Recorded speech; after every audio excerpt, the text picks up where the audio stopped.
The journey of the entire Marvel Cinematic Universe started with the journey of Tony Stark.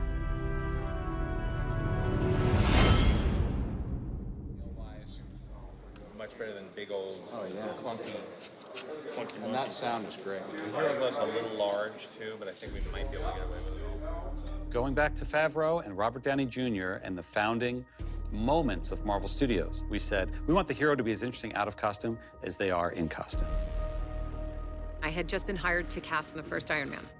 Jon Favreau was on board at that time, and I remember asking him in a meeting with everyone, tell me all the qualities that you think are most important. Fast, quick-witted, and funny, and dynamic, and a bit troubled, and confident, and brilliant, and all of these things. And we really kept coming back to Downey. Stan Lee said he kind of created him on a dare. Could you make a billionaire weapons manufacturer, philandering philanthropist, you know, who largely lives an ugly and irresponsible moral psychology? It's a piece. If you look at Downey and his early work, you know, it's amazing. I mean, you look at Chaplin, you look at Less Than Zero. I mean, they're tough characters to watch. Robert Downey Jr. at that point in his career wasn't necessarily a family-friendly name. Today it's ridiculous, but at the time, it was, whoa, risky casting Robert Downey Jr. The truth was, we got to a point that we realized if we didn't cast him, that would have been the biggest risk. Robert has a whole career of great work behind him, and he was at a point in his life and his career where he was ready to break out and do something really big and exciting.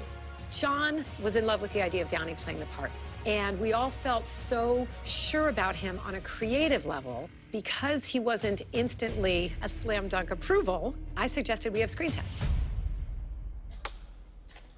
I remember walking in with Robert Downey Jr. the day of the tests. He was laughing and in great spirits and completely at ease, and he got in front of the camera and started saying the lines. I assure you the day weapons are no longer needed to keep the peace, I'll happily transist to manufacturing bricks and beams for baby hospitals, making hemp pants and the like, but until that time, can I get you a drink? I don't want to call it an out-of-body experience, but it was one of those rushes that I'm sure like somebody would feel if they're about to play a big sporting arena, playing for the ring or something like that. It was just like, am I going to pass out or am I going to nail this?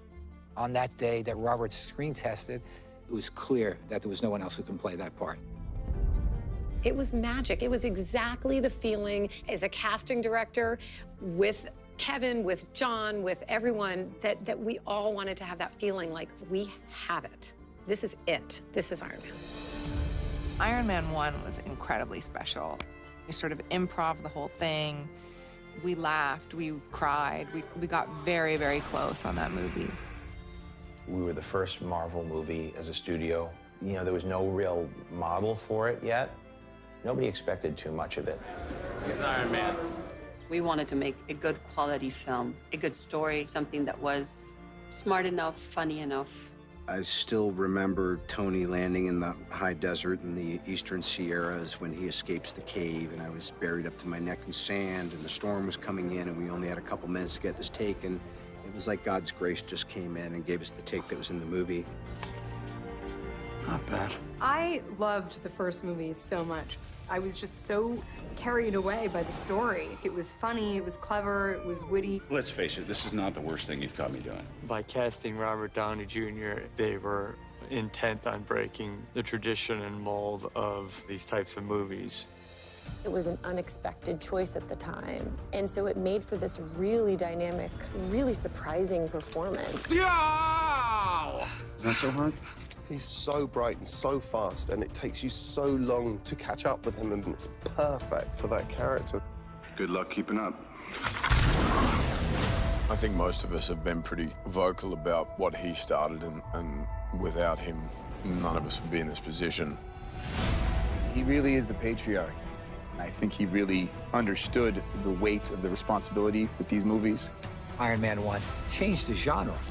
And I think the casting of Robert Downey signaled to the world that we are serious about our characters and we really respect them in a way that we're going to hire the best actors possible. It really was just this perfect storm. I had hypnotized myself into such a state of confidence that I was certain that everything we were doing worked. And the rest is history. I am Iron Man.